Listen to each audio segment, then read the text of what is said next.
na Mola wako ni mkarimu. Alladhi allama bil qalam, Mola ambaye amemfundisha mwanadamu kuandika kwa kutumia kalamu. Allama al-insan ma lam ya'lam, akamfundisha mwanadamu yale asiyoyajua. Baba yetu Adamu alayhi salam, Allah alimpandisha daraja kwa sababu ya ilmu. Yaani kwa sababu alipewa ilmu, Allah akampandisha daraja baba yetu Adam, na akamwambia baada ya kushampa ilmu, Qur'ani inathibitisha wa allama Adam al-asmaa kullaha, na tukamfundisha Nabii Adamu majina ya vitu vyote. Thumma aradahum ala al-malaika, kisha tukavileta mbele ya malaika. Faqala ambiuni bi asma'i haulai kuntum sadiqin, Allah akaambia malaika, naambieni majina hivi vitu ikiwa nyinyi mnasema kweli, kama huyo Adamu atakuja kufanya uharibifu. Ambiuni bi asma'i haulai kuntum sadiqin, naambieni majina hivi vitu. Lakini malaika wakashindwa kutaja. Baada ya kushindwa malaika kutaja majina ya vitu, Allah subhanahu wa ta'ala akamwelekea Nabii Adam, ya Adam ambiuhum, ewe Adam waambie. Falamma ambaahum, wakati alipoambia, qala alam aqul lakum, akasema je, sikwambieni mimi najua yale ambayo yamejificha katika mbingu na ardhi, na najua yale ambayo mnayafanya kwa siri na dhahiri. Nabii Adam akapandishwa daraja baada ya kupewa elimu, daraja yake ikapanda. Wakaambiwa malaika, msujudieni Nabii Adam, mpeni heshima Nabii Adam. Sasa Allah subhanahu wa ta'ala anasema, yarfa'u Allahu alladhina amanu minkum walladhina utul ilma darajati, Allah huwapandisha daraja wale ambao wameamini kati yenu na wale ambao wamepewa ilmu. Allah huwapandisha daraja. Yarfa'u Allahu alladhina amanu minkum, Allah huwanyenyua daraja wale ambao wameamini kati yenu, walladhina utul ilma, na wale waliopewa elimu. Wanapewa kitu gani? Darajati, wana daraja kubwa. Makundi mawili, kuna watu walioamini na kuna watu waliopewa elimu. Na mtu elimu hapewi kwanza mpaka aitafute. Akiitafuta, akishapata shida, ndiyo Allah atampa elimu. Kwa hiyo inshallah leo hotuba yetu biidhnillah tutaielezea ugonjwa la kutafuta elimu. Vijana wetu, watoto wetu, mabinti zetu hawataki kutafuta elimu, na sisi kama wazazi tumejiachia, na sisi kama wazazi tumewachia huru watawale wanavyotaka kusoma. Vijana wetu hawataki, mabinti zetu hawataki, na sisi tumewachia huru. Biidhnillah, na dakika chache za kuzungumza, ili na yeye nimpisha na mwalimu na aje azungumza dakika chache tupate kutoka inshallah. Hadithi ya kwanza ambayo anaisimulia, anasema an Aba Huraira radhiyallahu anhu, kutoka kwa Aba Huraira, radhi za Mwenyezi Mungu zimwendee juu yake. Mtume Muhammad sallallahu alaihi wasallam anasema, man salaka tariqa, yule atakayeshikamana na njia, yaltamisu fihi ilma, ikawa njia hiyo anakwenda kutafuta nini? Ilmu. Salaka Allahu lahu tariqa ila aljanna, Allah subhanahu wa ta'ala mtu huyo anamuambatanishia njia ya kwenda wapi? Peponi. Sasa mtu yoyote ambaye ataka ende peponi, lengo lake anahitaji pepo ya Allah, jambo la mwanzo ni kutafuta nini? Ilmu. Man salaka tariqa yaltamisu fihi ilmi, ikawa anatafuta mtu huyo ilmu, basi Allah subhanahu wa ta'ala anamuambatanishia mtu huyo njia ya kwenda peponi. Kwa nini? Likulli shay'in tariqu, kila jambo lina njia yake. Wa tariqu lijanna alilmu, na njia ya kwenda peponi ni mtu kutafuta nini? Ilmu. Sawa? Kila jambo lina njia yake, na njia ya kwenda peponi ni mtu kutafuta ilmu. Ina maana mtu yoyote ambaye anahitaji pepo ya Allah ashikamane na darasa, aende akatafute ilmu. Wakati mtu anakwenda katika kutafuta ilmu na akifa yumo katika kutafuta ilmu, anakufa kama kwamba amekufa fi sabilillah, kama kwamba amekufa anaitetea dini ya nani? Ya Allah subhanahu wa ta'ala.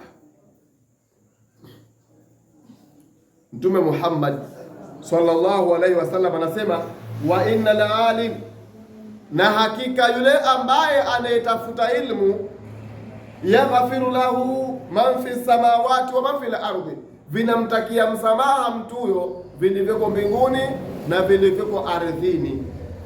Huyu mwenye kutafuta ilmu. Ndege ambao tunawaona wanatembea hewani kwenye anga, wale ndege wanasema Allahumma ghufiri fulani, e Mola wangu msamehe fulani. Kwa nini? Kwa sababu anatafuta nini? Ilmu. Leo darasa nyingi zimefungwa, hazina watu. Darasa leo zimetiwa kufuli, hazina watu. Ndege anakuombea msamaha, wewe unatafuta ilmu. Yule ndege anasema Mola wangu msamehe fulani. Wanyama wanamwombea msamaha mtu ambaye anatafuta ilmu. Mpaka Mtume anasema hata lihiyataini, mpaka samaki fil bahari ambao wamo ndani ya baharini, wale samaki wale, mpaka samaki Mtume anasema wanamuombea msamaha mtafutaji wa ilmu. Lakini yote haya sisi tumeyatupa, tumejisahau kwa sababu hatujui faida yake. Sasa hapa tunaelezea madhara, tutaona madhara ya mtu ambaye ameacha kutafuta elimu. Madhara yake ni yapi? Magonjwa yake ni yapi? Au maradhi yake ni yapi? Tutajua hapo baadaye. Mtume Muhammad sallallahu alaihi wasallam anasema mpaka samaki ambao wamo ndani ya bahari wanamwombea msamaha mtu ambaye anayetafuta nini? Elimu. Lakini akasema Mtume Muhammad sallallahu alaihi wasallam katika hadithi ambayo anaisimulia Aba Dharri, ana Abi Dharri radhiyallahu anhu, kutoka kwa Aba Dharri, radhi za Mwenyezi Mungu zimwendee juu yake. Huyu Aba Dharri anasema qala Rasulullah sallallahu alaihi wa alihi wasallam, amesema Mtume, rehma na amani zimshukie juu yake. Aba Dharri anasemaje? Tumsikilizeni Aba Dharri, maneno yake ni yapi? Na yeye sio anasema, yeye ananukuu kutoka kwa Mtume Muhammad sallallahu alaihi wasallam. Anasema Aba Dharri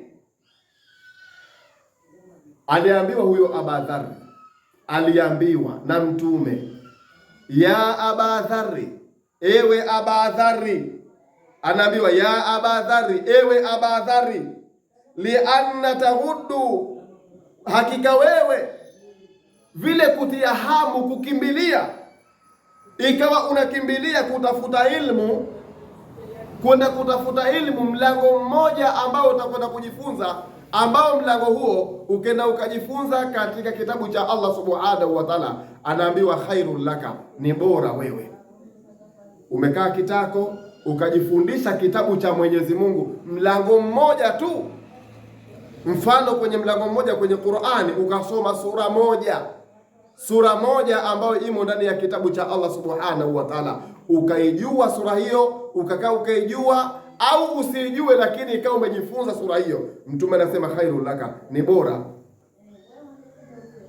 Umeacha kazi, umetenga muda, ukaenda darasani ukamfuata mwalimu akakufundisha sura moja katika kitabu cha Allah, au mlango mmoja, mlango wa swala, au mlango wa saumi, funga, au mlango wa hija, au mlango wa wote ambao unaofahamu wewe katika ibada za Allah subhanahu wa ta'ala, ukachagua mlango mmoja ukajifunza mlango huo, anaambiwa khairul laka, ni bora wewe, huo mlango ni bora. Sawa Ni bora mlango huo kuliko antusalli ya rakaatan, kuliko kukaa kitako wewe ukaswali rakaa moja. Ni mtu ni bora yule ambaye atakwenda kujifunza mlango mmoja wa ilmu kuliko mtu ambaye atakwenda kukaa akaiswali rakaa moja.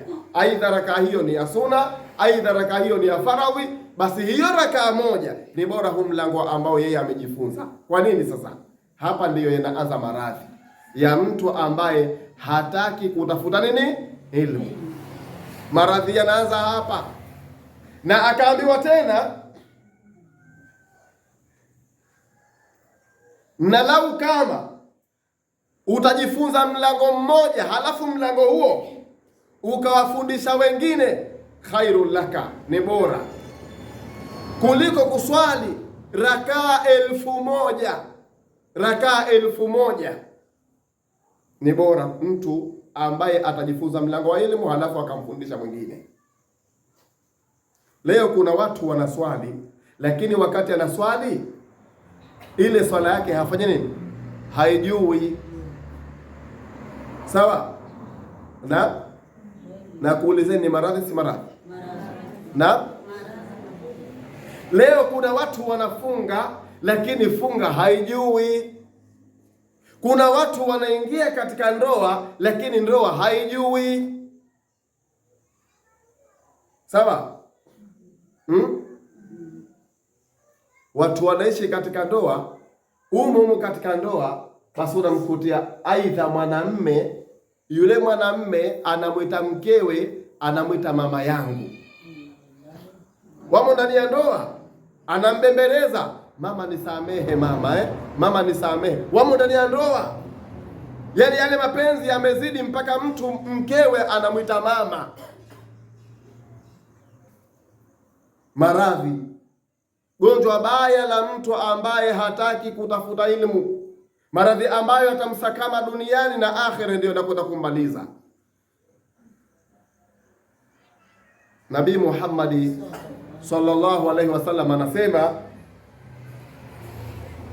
anasema man taallama baban min alilmi, yoyote atakayejifunza mlango mmoja wa ilmu halafu mlango huo akaufanyia kazi, huo mlango amejifunza halafu akaufanyia nini?